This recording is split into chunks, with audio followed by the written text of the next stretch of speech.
Good morning, trading world.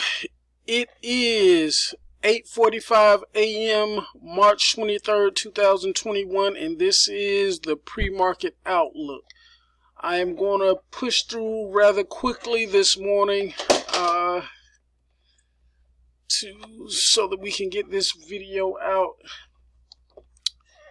I'm going to jump into the outlook for today. We have three different outlooks. Outlook number one. Can we hold this 390 area? If we can hold the 390 area, we continue with another range day. So if we can hold this 390 area, we will pretty much get another range day or some type of version of a range day where we bounce in between a range.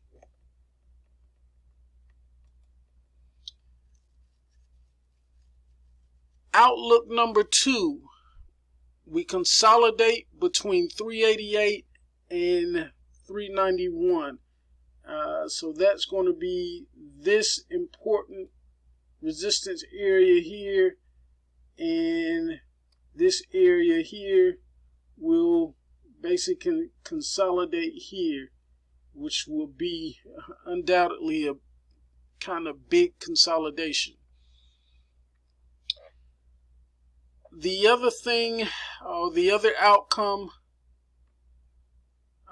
that has the greatest probability today, I'm giving a 50% probability, is a trend day down structure.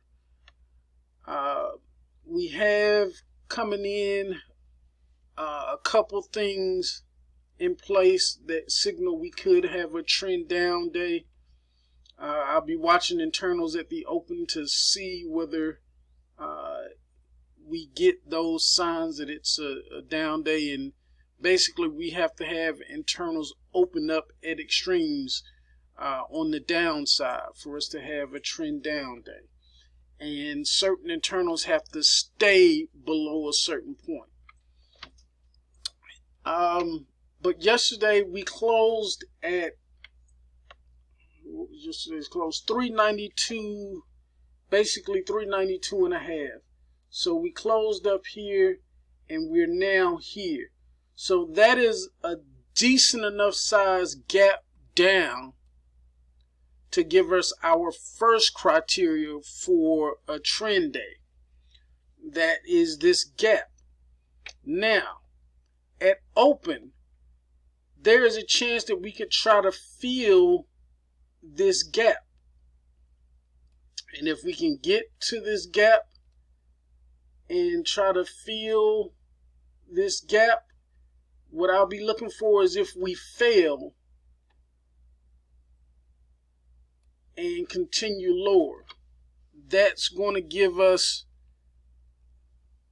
another asset or another criteria for our trend day down. And if we fail closing this gap and we come back below this 391 area, the target then becomes this 388 area. That's where we'll be headed on this trend day down. And usually it happens pretty quick on trying to fill this gap, but it gives you a chance to get your shorts off, get your short plays on in this area trying to fill the gap. And what we're going to be looking for is divergence in this gap. Once we get up in here, if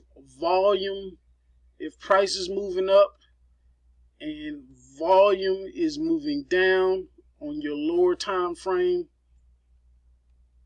while price is moving up, that's a hint that we're going to fail. So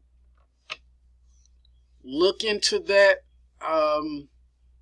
There are a couple things that I wanted to mention I just don't have time to get into. But in keeping with focusing on day structure,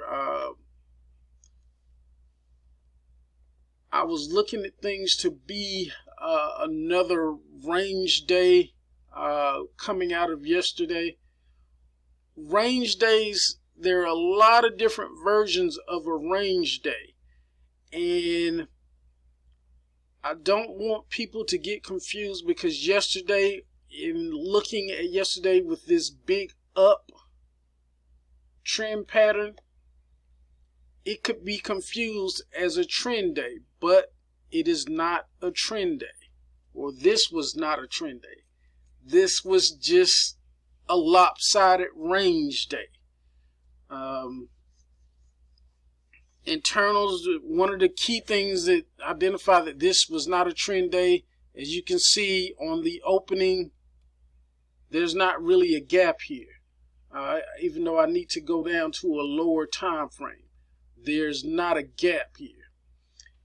Which brings me to something else to be kind of cognizant of. Sometimes in these volatile ranges, especially during the overnight hours, sometimes we can get this downward range and the trend day pretty much happens overnight, and we may not get that push lower because all the energy was expanded overnight, and we just come in and basically consolidate. But you can't get that push lower through here because all the energy was expanded overnight. But we'll see how that plays on the open. But there are a lot of different versions of range days, and it has a lot to do with inside days and out days. And I wanted to touch on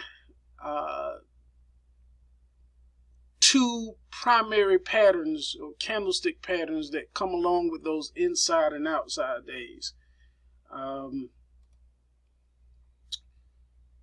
Those two candlestick patterns, the first was a dark cloud cover pattern, and the second was a piercing pattern. A dark cloud cover pattern, we just so happen to have an example of one right here. This is a dark cloud cover pattern, and a dark cloud cover pattern usually confirms resistance. So this would be your resistance up here, and it usually confirms that resistance. Now, the piercing pattern happens to be the exact opposite. It confirms support. And we happen to have one of those right here. With the piercing pattern here, a lot of information can be assimilated from just looking at the patterns of the candlesticks. And with this piercing pattern, one thing that we want to take note of, there are many different names for the different types of piercing patterns. I'm not going to get into all of that. You can probably go Google images of the piercing pattern and dark cloud cover pattern, and they're different or various versions. But something to take note of here on the piercing pattern.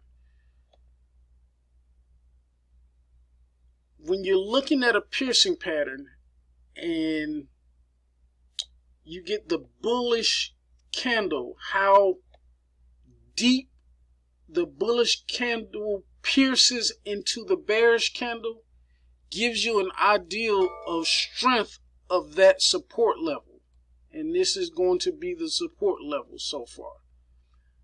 And we didn't make it, we barely made it halfway up into the bearish candle. So to me, that's telling me that this support here is pretty weak. It's not very strong. So it gives you an idea that we could see that trend day down, because if there's a rejection here, we could bust through that support pretty easily.